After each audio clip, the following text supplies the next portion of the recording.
Why you keep sabotaging yourself? That's a great question, and today's video has one specific goal, and that is to teach you exactly what you need in order to solve this problem, like, and never watching any other video again about this. Because if you feel that you are sabotaging yourself, that means that you are not acting the way you want, and for some reason you are not accomplishing the goals you always had.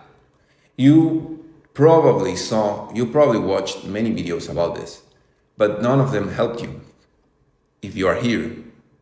So my goal is to actually explain to you some information that will be extremely useful to you if you want to actually stop sabotaging yourself. So you can see many principles here. These are the principles of the universe and are basically stated by Oscurantism, which is a philosophical group that states all of these principles that create order in the universe. So this is a way to interpret how the universe works.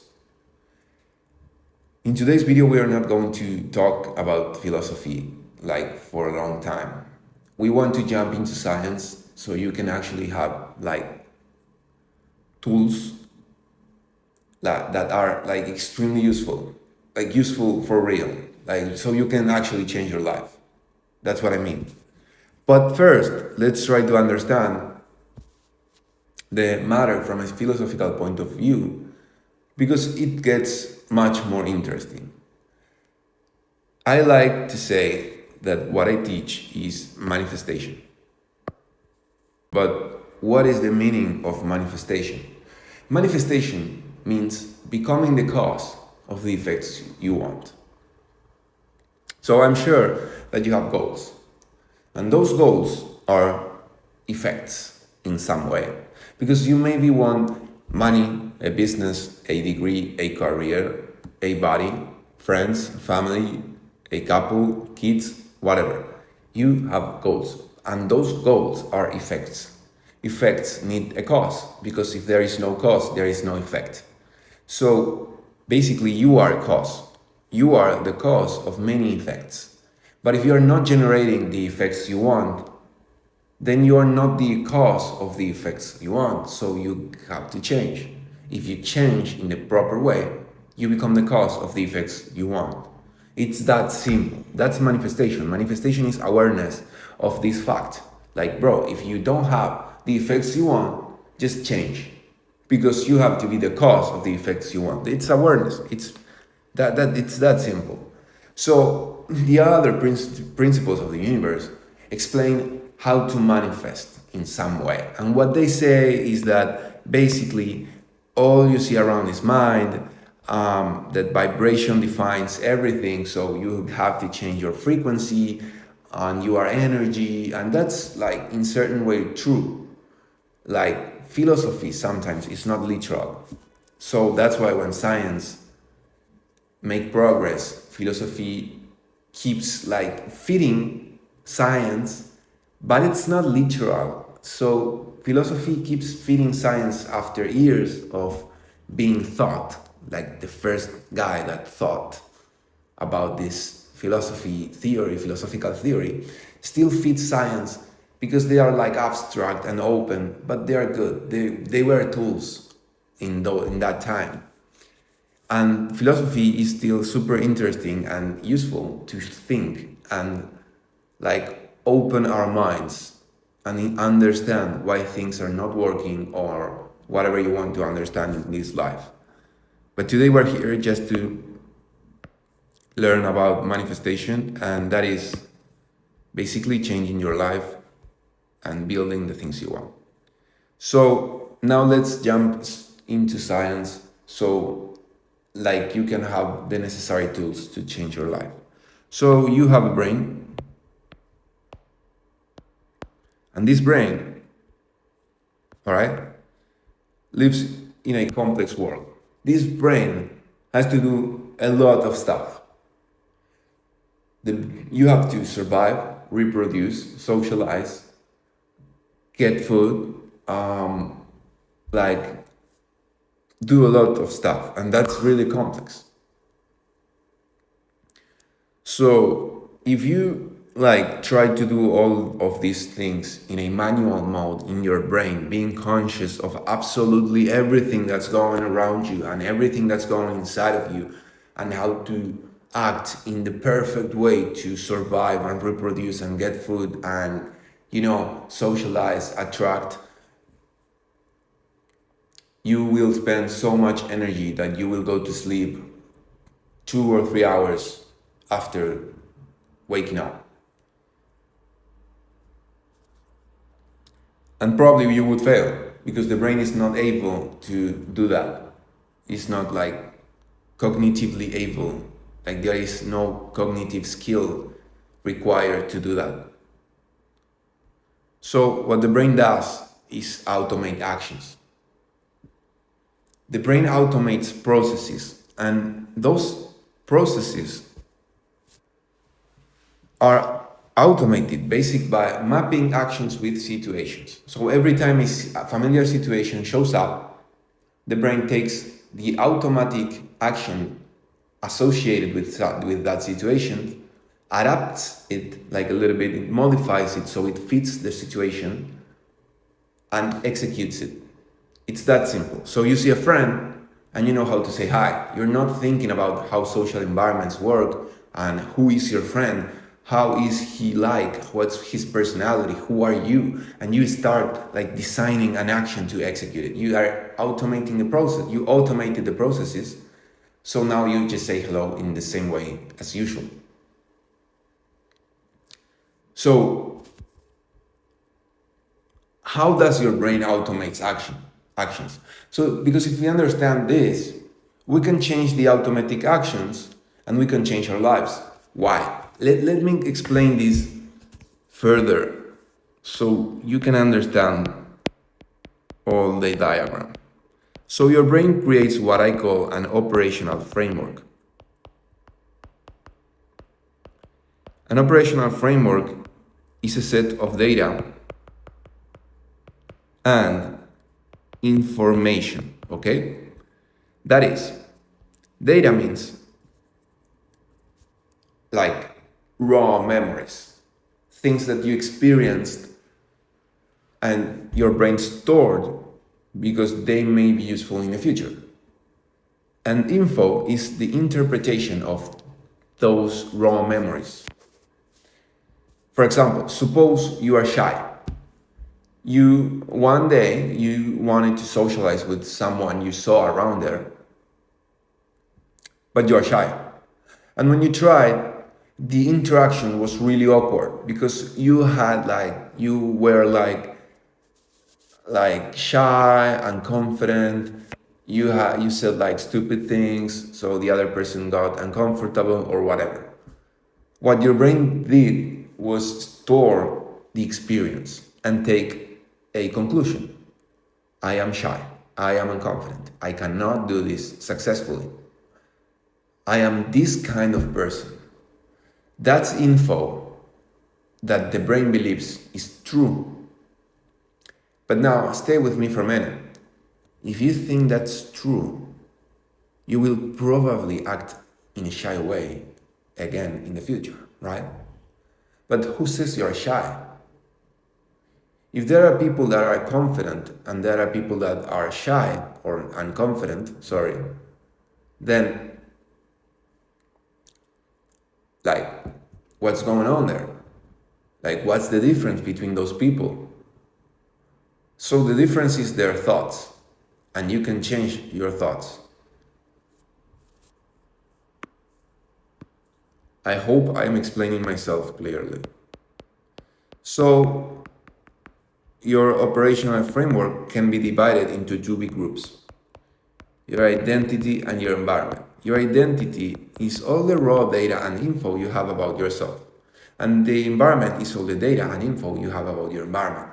That is, your identity is who you think you are. It's how you define yourself. And how you define yourself conditions your behavior in such a big manner. If you think you're shy and disciplined and worthy and confident, you will do that. You will act that way. And now I will explain you why. Just stay here for a minute. And your environment is basically what you think of your environment. If people are good or evil, if money is scarce or abundant, if like the goals you have are difficult or easy to accomplish, like all the info you have about your environment.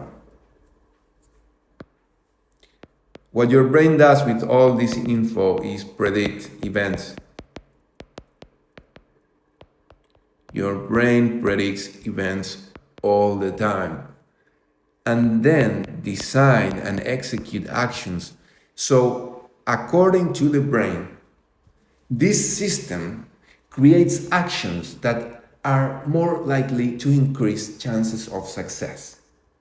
But sometimes that's not correct. Sometimes those actions decrease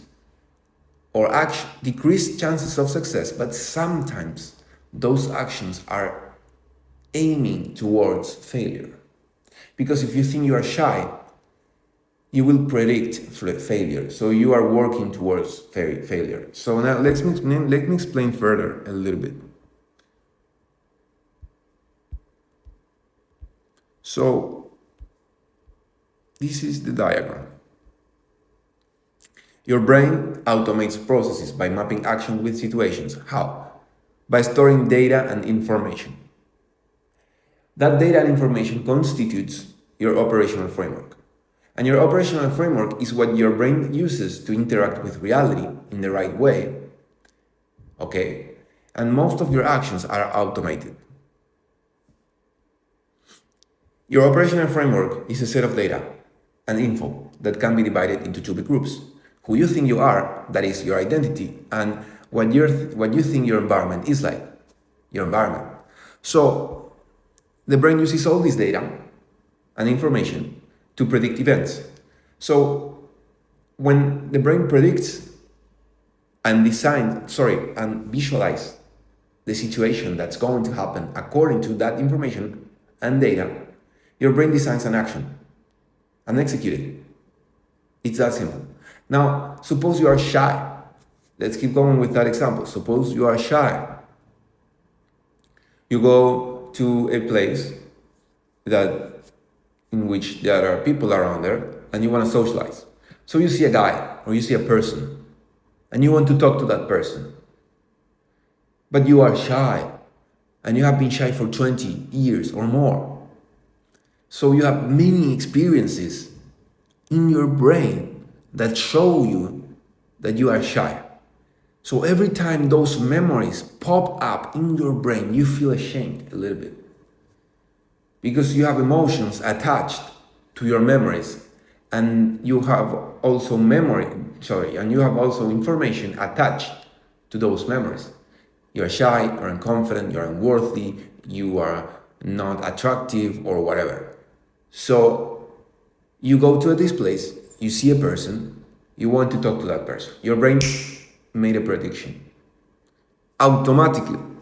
And you will be visualizing what's going to happen according to the data and information of your operational framework. So probably if you're shy, you will predict that the interaction will be extremely awkward, that you will show yourself as an unconfident person, and you will probably want to stop the interaction after 20 seconds, and you will go home feeling ashamed. Probably, because that's what you did your whole life. Now, the interesting thing about this is none of that is true. And I don't mean what I'm explaining. I don't mean that this system is not true. What I mean is, what's not true is your thought that says that you are shy.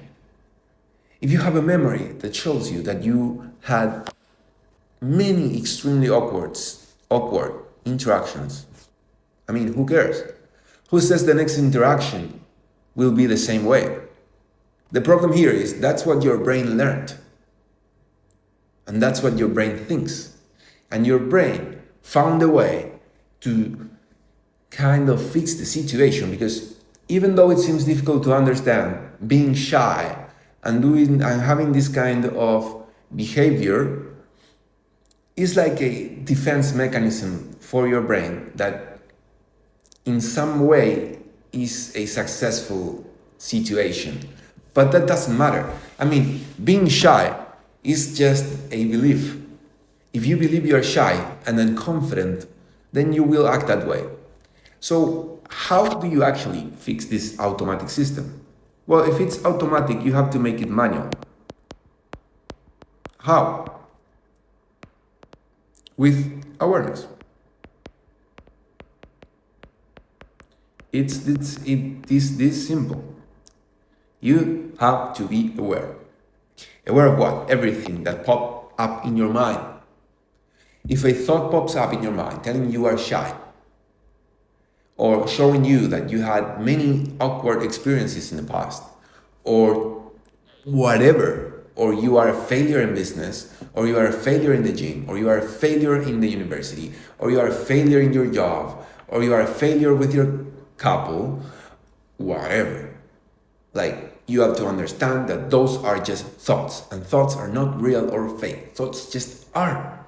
You can change them. I know it sounds weird, but you can. You can change them whenever you want. You can pick who you are right now. Like, you can decide who you are right now. If you used to be shy and now you change your mind and your thoughts and you understand that being shy is just a thought and a belief in your brain and you want to change, you can change.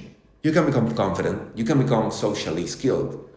You will have to get the social skills, because one thing is who you are and your beliefs, what you think about yourself, but you need the social skill. Like, you need to develop the skill a little bit. Like, you have to learn certain things about social interactions, because if you are shy, you probably didn't interact enough to understand certain codes that happen in social interactions. But before learning the skill or getting the skill, you have to be confident. You have to choose who you are, so you can act in the proper way to develop the skill and then socialize and build a thing. It's the same way in everything. If you want to build a business, you will never get the skills required to build a business if you think you are undisciplined and you are unworthy and you are a failure. Because if you think that, you are working towards that and you are building failure yourself. You have to be aware of your thoughts. You are an observer of your thoughts. You are not your thoughts. You are not who you think you are. You can literally change who you are, like, completely. You can design a new personality from scratch and just embody that new personality. It's that simple. You have to embody who you want to be. You have to be today. If you want to make money to feel confident, you are, from my point of view, acting wrong. You have to be confident. You have to be disciplined. You have to be smart. You can choose if you are smart or not, because if you think you are not smart, you will act in a not smart way. You have to be smart. You have to be disciplined. You have to feel worthy before making money. Because when you feel and you believe deeply that you are confident, smart, and stuff, you can act in the right way to make money. Because let's try to go back to the law of cause and effect. If you want to make money, you have to become the cause of the money. So if you are waiting to have money to feel confident, then you are waiting for the effect to become the cause. That's nonsense. That's my point of view. I mean, this makes sense, but I don't want to criticize you. It's not my job here. I am not perfect. But from my point of view, it works this way. So if you agree, try it. Try it. I'm sure you will change your life, because I changed mine. Okay? And this is useful for absolutely everything. You can train and train your body in the gym and get a better body. You can eat better, you can sleep better, you can read, you can go to university, get better grades, build a business, you can feel more confident, be more socially skilled. You can stop having these anxious thoughts by understanding that you are an observer of thoughts, and thoughts are not real or fake. Thoughts just are. Thoughts just are. Every time a thought pops up on our minds, we are automatically think that that thought is true. So if you are thinking about something that happened last week and you're worried, maybe every time that pops up in your mind, you feel the emotions of being worried, being sad. Well, understand that a thought is just a thought and it's not real or fake. You can change the situation by changing your thoughts and changing your predictions, so your actions will change, so your reality will adjust to who you are now. But you have to embody the person you want to be. You can't wait for the effects to change. You have to change and then you will get the effects. So I hope it helped. Thanks for watching. Bye.